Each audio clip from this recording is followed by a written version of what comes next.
सर्वेभ्यो नमो नमः। आशा है कि आप सभी स्वस्थ होंगे।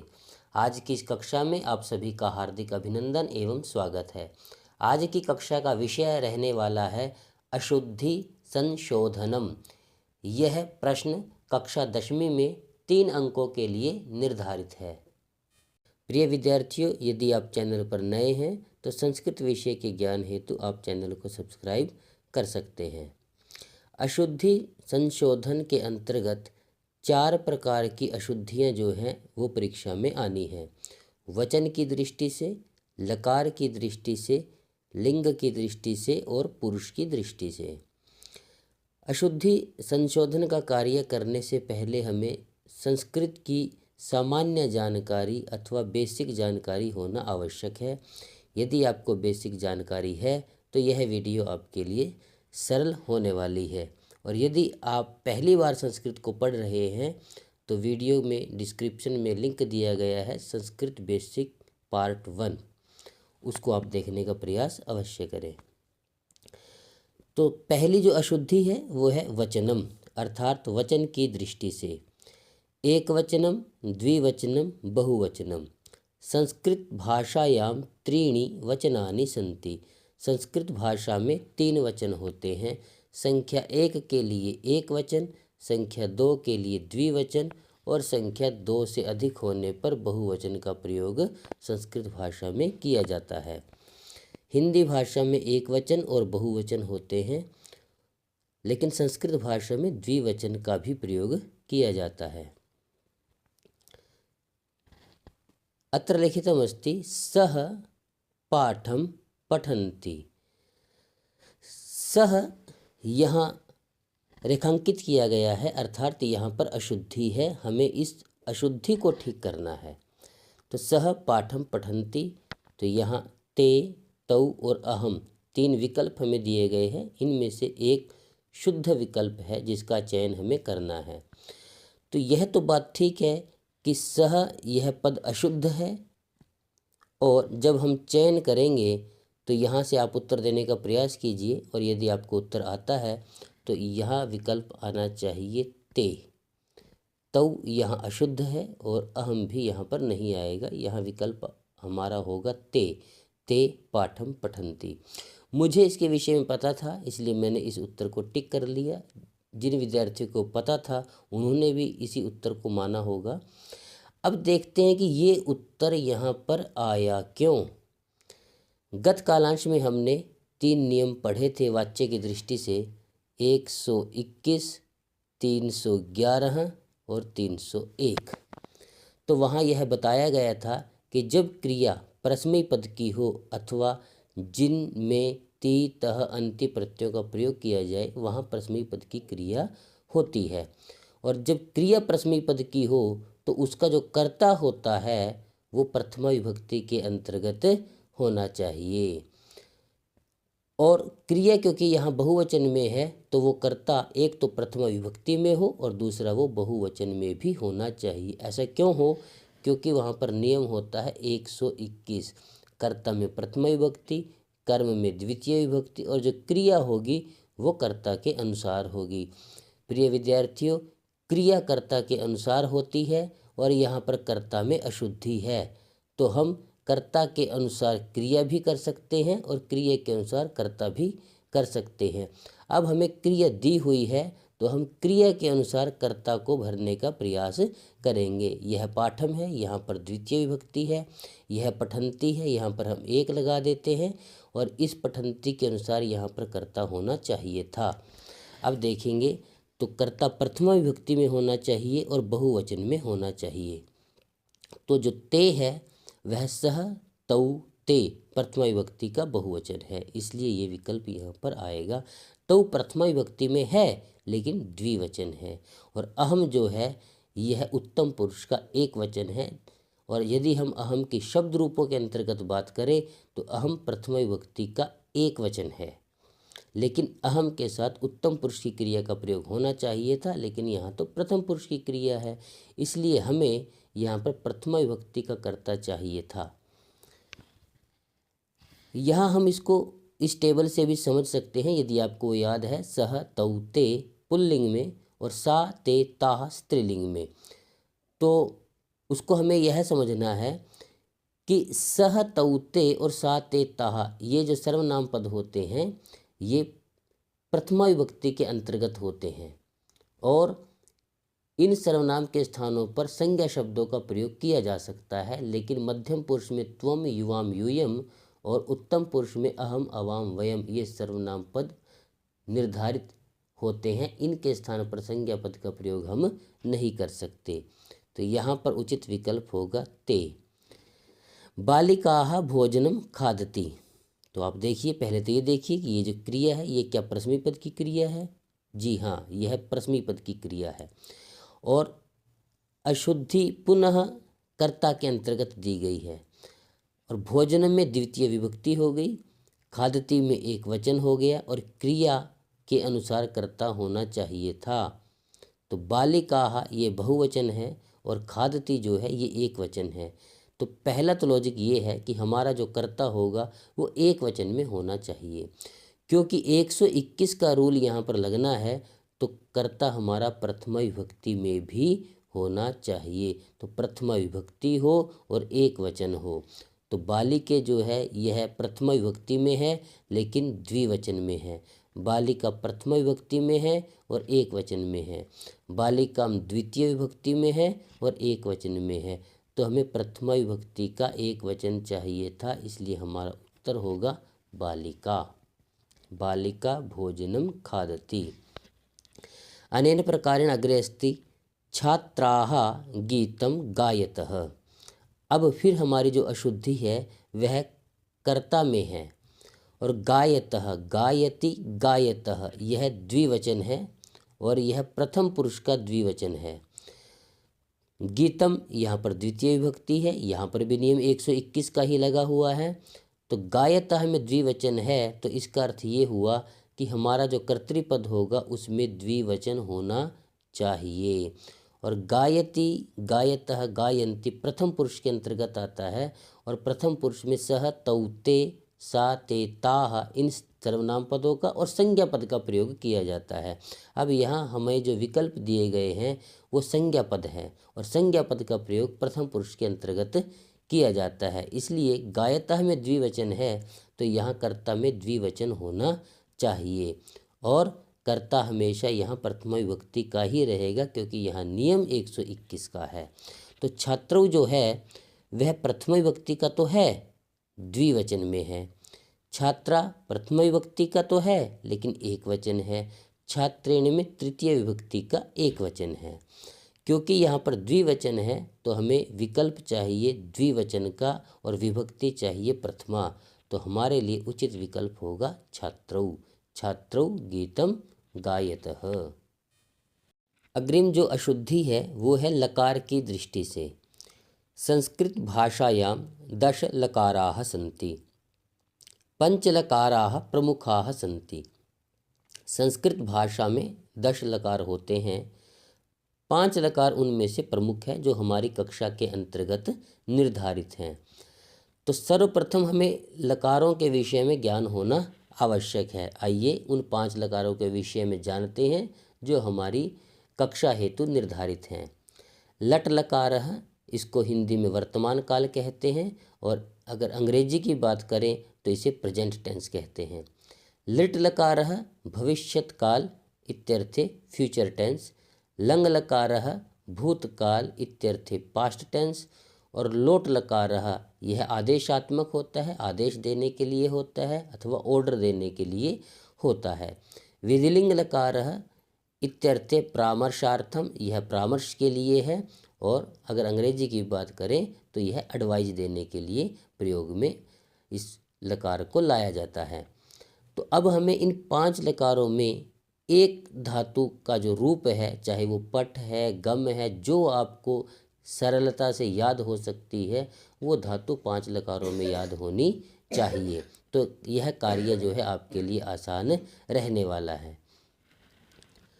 इसको प्रयोग करने का देखते हैं। यहाँ पर कुछ हम शब्द नोट कर सकते हैं। लिट लकार का प्रयोग प्रायः श्वः, यह शब्द लिखा हुआ अगर आ जाए तो वहाँ पर लिट लकार का प्रयोग किया जाता है, जिसका अर्थ होता है आने वाला कल,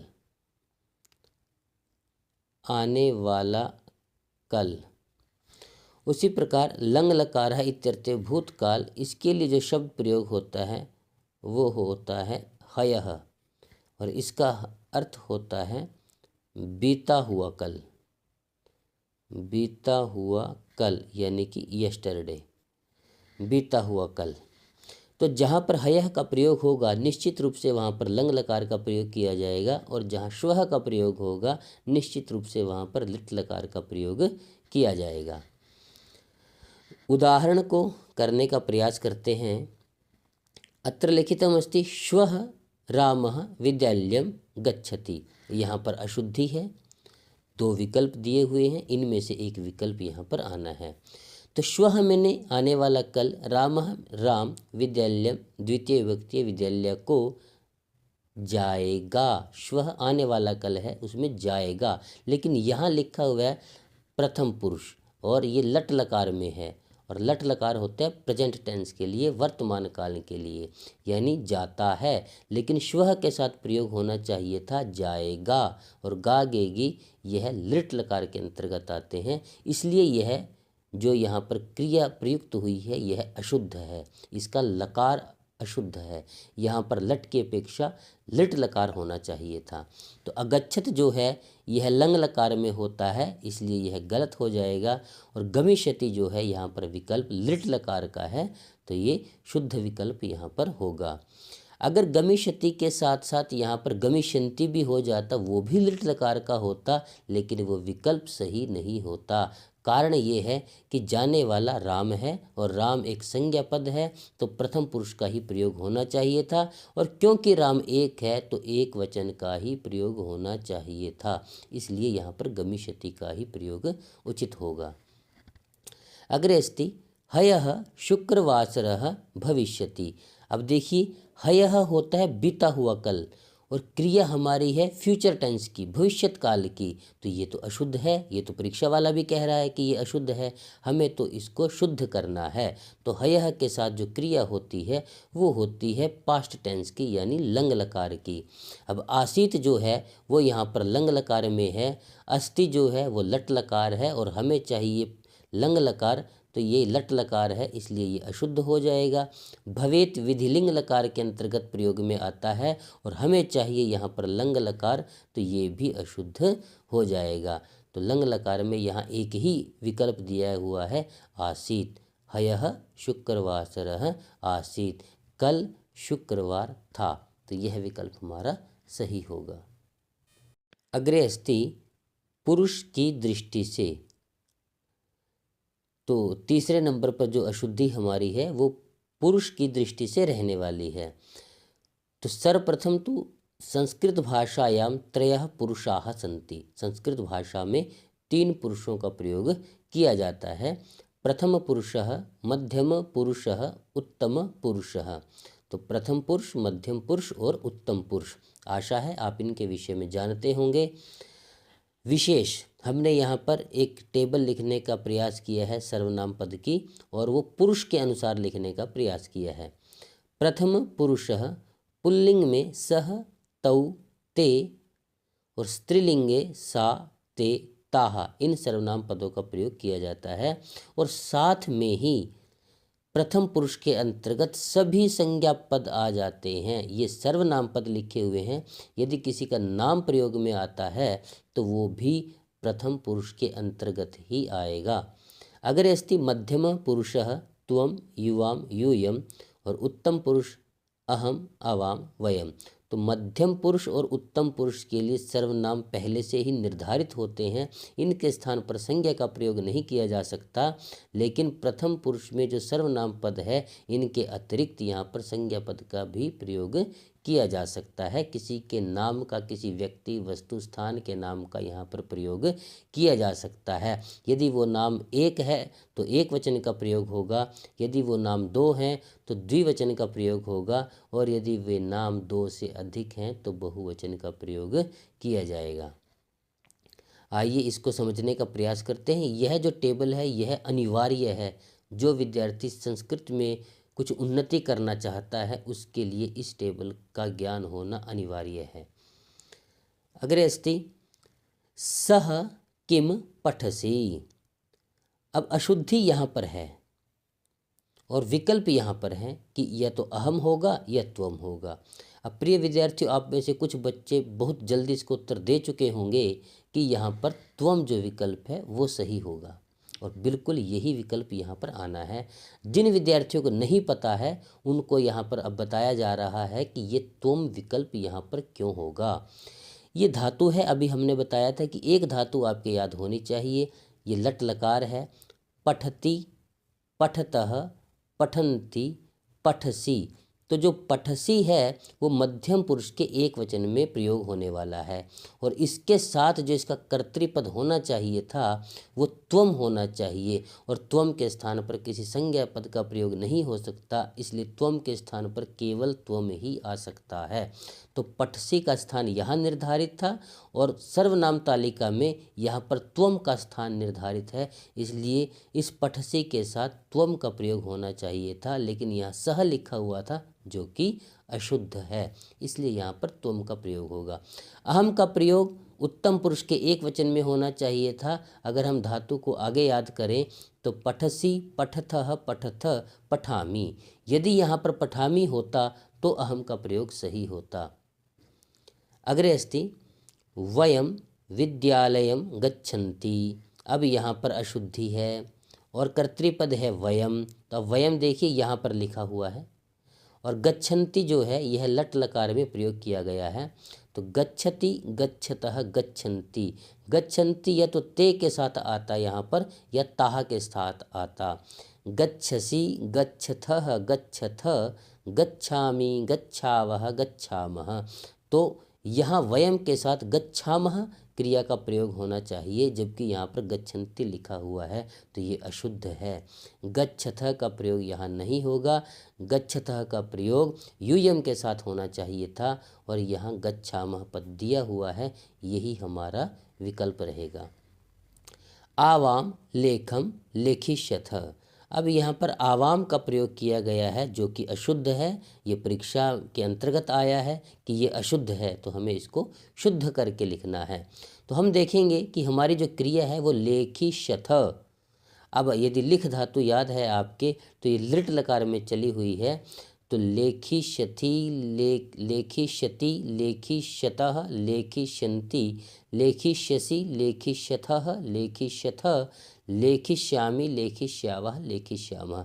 तो ये जो लेखिष्यथ है वो यहाँ पर आया है, और इसके साथ जो सर्वनाम प्रयोग होना चाहिए था वो यूयम है, लेकिन यहाँ पर तो आवाम का प्रयोग हुआ है जो कि अशुद्ध है। तो यहाँ से हमारा यूयम विकल्प जो है वो सही रहेगा। आपको एक धातु याद हो और ये टेबल याद हो तो समझ लीजिए अशुद्धि संशोधन का कार्य हो अथवा बेसिक संस्कृत का कार्य हो, यह आपके लिए आसान हो जाएगा। लिंग की दृष्टि से है। संस्कृत भाषायां त्रीणि लिंगानि सन्ति। संस्कृत भाषा में 3 लिंग हैं। पुल्लिंगम, इसमें बालकः, कविः, गुरुः इत्यादि शब्दों का प्रयोग किया जाता है। स्त्रीलिंगम इत्यर्थे लता, देवी, कुमारी इन शब्दों का प्रयोग किया जाता है। नपुंसक लिंगम इत्यर्थे पत्रम, पुस्तकम, ज्ञानम इन शब्दों का प्रयोग नपुंसक लिंग के अंतर्गत किया जाता है। आशा है कि आप तीनों लिंगों के विषय में जानते होंगे। अब इसमें अशुद्धि संशोधन का जो कार्य है वो करने का प्रयास करते हैं।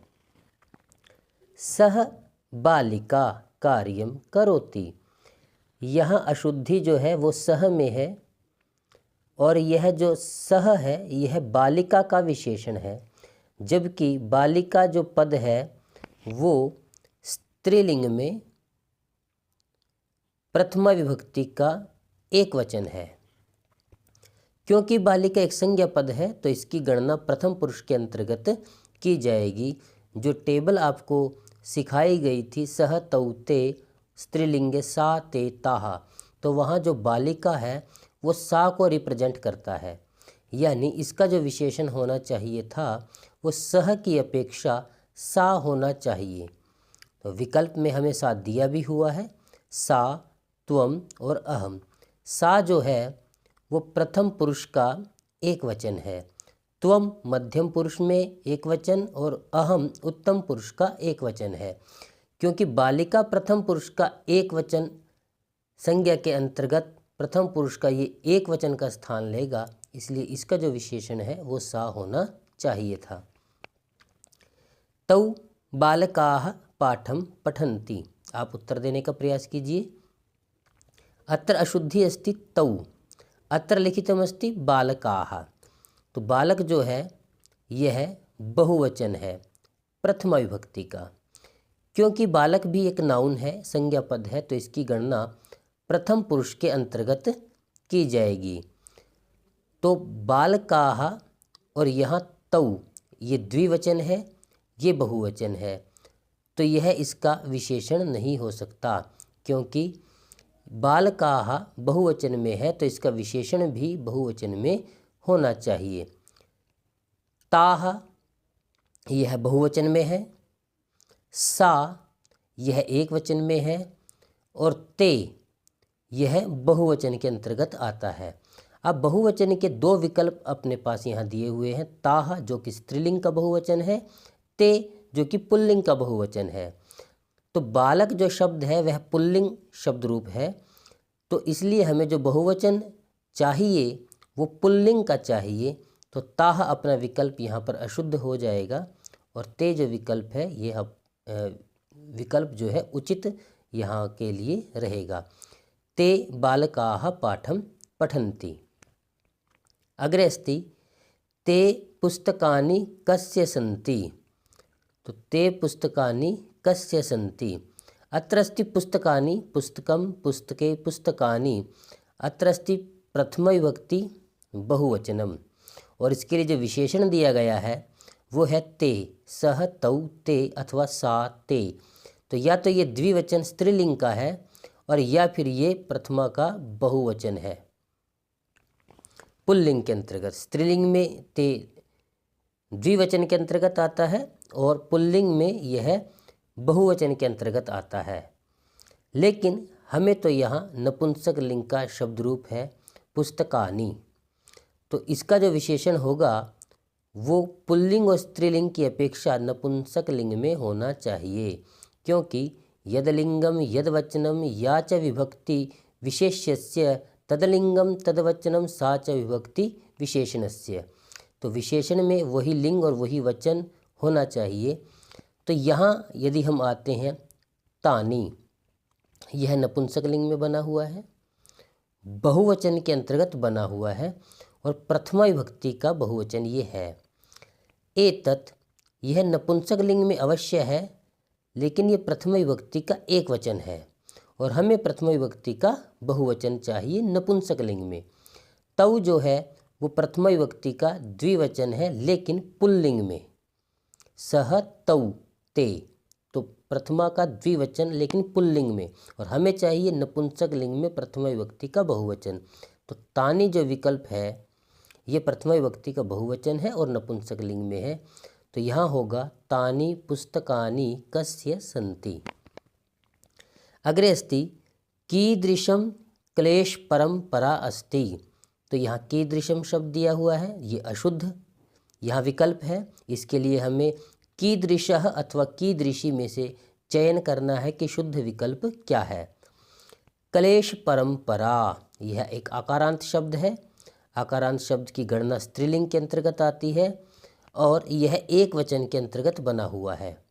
तो और ये प्रथमा विभक्ति है आपकी। क्लेश परंपरा इज इक्वल टू लता, लता, लते, लताः, क्लेश परंपरा, क्लेश परंपरे, क्लेश परंपराः। तो प्रथमा विभक्ति का ये एक वचन है, तो इसका जो विशेषण होगा वो प्रथमा विभक्ति का एक वचन होना चाहिए स्त्रीलिंग में। कीदृशः जो है यह पुल्लिंग में है और कीदृशी जो है यह स्त्रीलिंग में है और प्रथमा विभक्ति का एक वचन है। इसलिए इसका जो उचित विकल्प होगा वो होगा कीदृशी क्लेश परंपरा अस्ति। धन्यवादः।